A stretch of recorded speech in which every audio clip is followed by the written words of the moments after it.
Comment s'appelle cet auteur que l'on ne connaissait pas? Alexia Strezzi. Alexia Mais que Strezzi. nous allons connaître. Elle est actrice. Je suis sûre que si vous voyez son visage, vous allez la reconnaître. Ah ben, on va Elle le est voir, aussi scénariste et à la ville, elle est ravissante. Et On peut s'approcher un peu, non?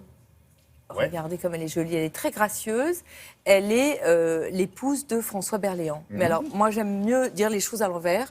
Maintenant, je dis François Berléand et l'époux ou le compagnon d'Alexia Strezzi, romancière. Pour le situer, on va dire ça maintenant Voilà. à Berléand. Vous êtes d'accord? Dis donc, t'es pas le mari d'Alexia Strezzi, toi? Voilà, moi, je préfère dire les choses de cette manière. Romancière avec laquelle il va falloir compter. Looping. Pourquoi le looping? Le livre s'ouvre par une scène vraiment forte d'une dame dans un avion, qui est une grand-mère, une dame assez âgée et qui fait des loopings dans son avion, sous les yeux absolument atterrés du patron du club de l'aviation qui a prêté l'avion, et sous les yeux à la fois un peu effrayés, mais aussi enchantés de sa petite fille. Et sa petite fille, c'est elle qui raconte l'histoire. Elle raconte l'histoire de sa grand-mère, Noélie, une femme qui est plein d'allant, plein d'allure, plein de panache, une femme vraiment extrêmement attachante, et c'est la grande force du livre. Alors Noélie, elle est née à peu près avec le début du XXe siècle, en Italie, à Imperia, quasiment dans un champ d'œillets, parce qu'à Imperia, c'est un endroit où on récolte des fleurs. Sa mère s'est un peu laissée aller avec un militaire qui, depuis, est reparti dans sa garnison. D'accord. Donc elle est élevée seule. Elle a cette petite fille, mais ce qui est génial, c'est quand elle a cette petite fille, elle décide de l'appeler Noélie, parce que pour elle, c'est un cadeau, donc Noël. Donc la petite fille, elle grandit avec un grand-père très taiseux, parce que vraiment le silence est de mise chez ces paysans, mais qui arrive à sourire quand il regarde sa petite fille. Et puis à Imperia, théoriquement, on naît et on meurt là-bas.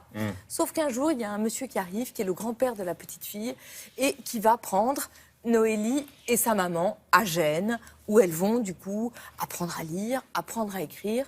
Mais le monsieur meurt, retour à la case départ à Imperia. Et là, on se dit, est-ce qu'elles vont y rester? Eh bien non, parce que le facteur sonne toujours deux fois, le destin aussi. Et le père, un jour, vient chercher... Ah bah tiens, on avait oublié Voilà, la mère et la fille. Et là, il les emmène à Tripoli. En Libye? En Libye. Et c'est là que la grande histoire s'en mêle, parce qu'à l'époque, la Libye est une colonie italienne, à l'époque, Mussolini. Et le père est plutôt un triste cire, un beau parleur, qui donc a séduit jusqu'à Mussolini. Là, je ne peux pas vous en dire plus. Parce que la force d'Alexia Strezzi, c'est qu'elle joue à fond la carte du romanesque. Et pour 10 premiers romans qu'on reçoit, vous avez Quand ma mère est morte, Quand machin, etc.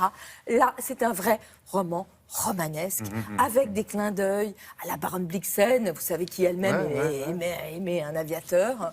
Là, l'héroïne, elle est aussi éprise d'un aviateur. Ça va à toute vitesse et c'est formidablement écrit. C'est ça qui est vraiment réussi et qui prouve que Alexia Strezzi, elle a fait un premier roman, mais elle va en faire plein d'autres, j'en suis sûre. Et en tous les cas, je l'espère. Fiction pure ou quelques petites choses qui ont un lien? Fiction pure. Et écriture pure, parce que comment faire parler une paysanne du début du siècle en Italie? Eh bien, elle y arrive. Il y a une écriture qui, je trouve, est très reconnaissable, très très bien. Alors là, des classiques. Les deux coques d'or, collection mythique fondée aux États-Unis en 1942, ça s'appelait les Golden Books, qui est arrivé en France en 1949. Ah, les petits livres d'or. Les petits livres d'or, exactement. Regardez comme c'est joli. Et ils ressortent aujourd'hui dans une version un peu modernisée. Alors, il y a des classiques, comme par exemple Bambi, parce que c'est eux qui avaient une licence Disney. Moi, je m'en souviens quand j'étais petite encore. Mais ils ont eu la bonne idée de demander à des auteurs modernes de leur écrire d'histoires. Et ils ont eu la bonne idée également de mettre un petit code comme ça, et pour les mamans et les papas fatigués, eh bien, vous pouvez faire raconter l'histoire par une tablette ou un téléphone, ce qui est pas mal. Et ce que j'aime aussi... Oh, les feignants! Ça arrive d'être fatigué. Quand on s'est levé très tôt pour Télématin, le soir, on peut être fatigué. Moi, je vais les rayer tous, les raconter, je vais gratter ça. Racontez-la vous-même. Je vais vous dire pourquoi c'est bien. C'est qu'il y a beaucoup de livres pour les enfants qui sont très réalistes, et à force d'être très réalistes, ils sont souvent très tristes. Or, la vie n'est peut-être pas un champ de coquelicots tous les jours, mais c'est pas non plus une vallée de larmes. Et là, c'est tendre, c'est joli, c'est poétique. Ça s'appelle Les Deux Coques d'Or. Et c'est formidable. Quel âge, on va dire? À partir de 3 ans. D'accord. Merci beaucoup.